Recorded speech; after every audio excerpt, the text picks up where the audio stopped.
नमस्कार। Indian economy सुनने में काफी भारी भरकम लगता है ना। लेकिन सच तो ये है कि ये हमारी जेब से लेकर देश की बड़ी बड़ी पॉलिसीज तक हर चीज पर असर डालती है। तो आज हम इसी सफर को आसान बनाएंगे, आपकी अपनी सेविंग से लेकर उन बड़ी आर्थिक नीतियों तक जिन्होंने भारत की तस्वीर बदली है। तो चलिए सबसे पहले एक ऐसे सवाल से शुरू करते हैं जो हम सबके मन में कभी ना कभी आता ही है। अपने फ्यूचर के लिए सेविंग करें तो करें कैसे? यही सवाल हमें उन फाइनेंशियल टूल्स की तरफ ले जाता है जो हमारी लॉन्ग टर्म सिक्योरिटी के लिए बनाए गए हैं। तो आज हम क्या क्या समझने वाले हैं? सबसे पहले गोता लगाएंगे प्रोविडेंट फंड की दुनिया में, फिर देखेंगे कि पेंशन और ग्रेच्युटी स्कीम्स क्या होती हैं। इसके बाद हम थोड़ा जूम आउट करेंगे और देश की बड़ी आर्थिक पॉलिसी यानी एलपीजी रिफॉर्म्स को समझेंगे, और आखिर में देखेंगे कि प्राइवेटाइजेशन का हम पर क्या असर हुआ। तो चलिए शुरू करते हैं उस गुल्लक से जो हमारी नौकरी के साथ साथ भरती रहती है।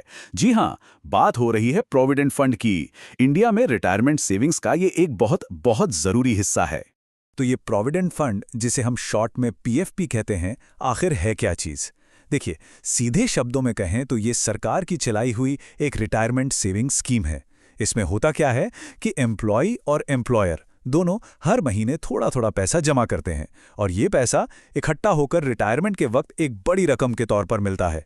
कह सकते हैं कि ये फाइनेंशियल सिक्योरिटी का एक मजबूत पिलर है। अब पीएफबी ना दो तरह के होते हैं, और दोनों में एक बेसिक सा फर्क है जो समझना जरूरी है। पहला है ईपीएफ यानी एम्प्लॉय प्रोविडेंट फंड। ये उन लोगों के लिए है जो सैलरी पर काम करते हैं, और इसमें 12% कॉन्ट्रीब्यूशन कंपलसरी होता है। दूसरा है पीपीएफ यानी पब्लिक प्रोविडेंट फंड।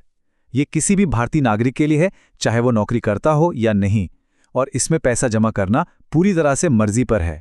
अच्छा, अब जरा पीपीएफ को थोड़ा और करीब से देखते हैं। इसकी कुछ खास बातें हैं जो पता होनी चाहिए।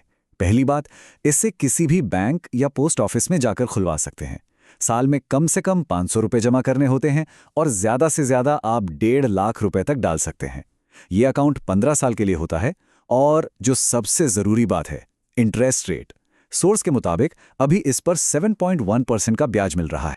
पीएफ तो हो गया, लेकिन हमारे फाइनेंशियल फ्यूचर को सिक्योर करने के लिए दो और बड़े खिलाड़ी हैं, पेंशन और ग्रेच्युटी। चलिए अब समझते हैं कि ये दोनों कैसे काम करते हैं। एनपीएस यानी नेशनल पेंशन स्कीम, जैसा कि नाम से ही जाहिर है, ये भी एक रिटायरमेंट सेविंग स्कीम है, लेकिन ये वॉलंटरी है, मतलब मर्जी है तो कीजिए।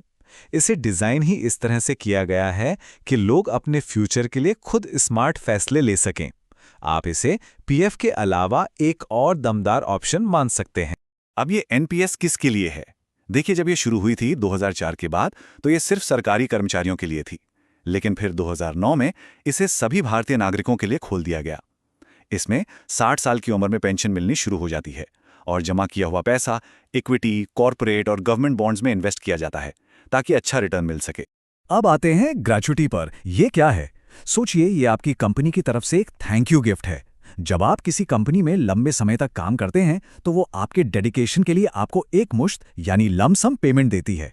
यह आपकी वफादारी का इनाम है एक तरह से। और हाँ, एक बहुत जरूरी बात, ग्रेच्युटी कोई एहसान या सिर्फ एक अच्छी आदत नहीं है। ये एक कानूनी हक है जो पेमेंट ऑफ ग्रेच्युटी एक्ट 1972 के तहत आता है। ये कानून पक्का करता है कि एम्प्लॉइज को उनका ये हक जरूर मिले। तो अभी तक हम बात कर रहे थे अपनी पर्सनल सेविंग्स की। अब चलिए जरा बड़े पिक्चर को देखते हैं, उन बड़ी आर्थिक नीतियों को समझते हैं जिन्होंने पूरे देश की इकोनॉमी का चेहरा ही बदल दिया। जी हां, हम बात कर रहे हैं 1991 के मशहूर एलपीजी रिफॉर्म्स की। तो कहानी शुरू होती है 1991 से। उस वक्त भारत एक बहुत बड़े आर्थिक संकट से गुजर रहा था। हालत काफी खराब थी। इस संकट से बाहर निकलने के लिए सरकार ने उसी साल कुछ जबरदस्त आर्थिक सुधार लागू किए।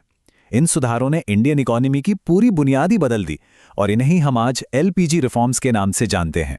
तो इस एलपीजी में एल का मतलब क्या है? एल मतलब लिबरलाइजेशन यानी उदारीकरण। इसका सीधा सा मतलब था कि सरकार ने व्यापार और इंडस्ट्री पर जो ढेरों पाबंदियां लगा रखी थीं, उन्हें हटाना शुरू कर दिया।